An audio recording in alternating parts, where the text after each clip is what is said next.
Hi friends, good morning. Welcome back to my channel Chetibabu blogs. ఈరోజు వచ్చేసి mutton liver అండి, అంటే కార్జం కర్రీ ఎలా చేసుకోవాలో చెప్తాను. ముందు ఒక ఉల్లిగడ్డ, పచ్చిమిరపకాయలు కట్ చేసుకొని పెట్టుకోండి.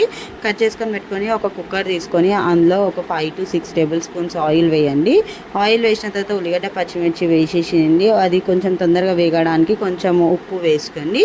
కొంచెం ఉప్పు వేసిన తర్వాత అది ఫ్రై అవుతుంది కదా, బ్రౌనిష్ కలర్ వచ్చిన తర్వాత పసుపు వేయండి. పసుపు వేసినాక ఒక 5 సెకండ్స్ తర్వాత అల్లం ఎల్లిగడ్డ వేసేసేయండి. అల్లం ఎల్లిగడ్డ వేసినాక పచ్చివాసన పోయేంత వరకు వేయించుకోండి. పచ్చివాసన పోయిన తర్వాత మనం ఏదైతే కడిగి పెట్టుకున్న చికెన్ లివర్ ఉంటుంది కదా, ఆ లివర్ వేసేసేయండి. ఆ లివర్ వేసేసి కొంచెం పుదీనా కూడా వేయండి. కొంచెం పుదీనా వేసేసి ఒక 5 to 10 మినిట్స్ వరకు మూత పెట్టండి. తర్వాత మూత తీసిన తర్వాత మళ్ళీ ఒక 5 to 10 మినిట్స్ వరకు మూత తీసి పెట్టండి. పెట్టిన తర్వాత అది వాటర్ అనేది కొంచెం ఇది అవుతుంది. అయిన తర్వాత దాంట్లో మీరు ఎంతైతే స్పైసీ తింటారో అది కారం, ఉప్పు, ధనియాల పొడి వేసేసేయండి. ధనియాల పొడి వేసేసి ఒక టమాటో వేయండి.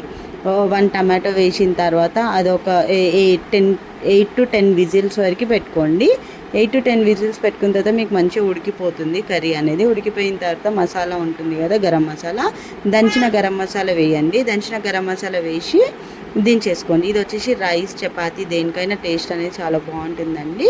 నచ్చినట్లయితే like, share and subscribe to my channel. Thank you for watching.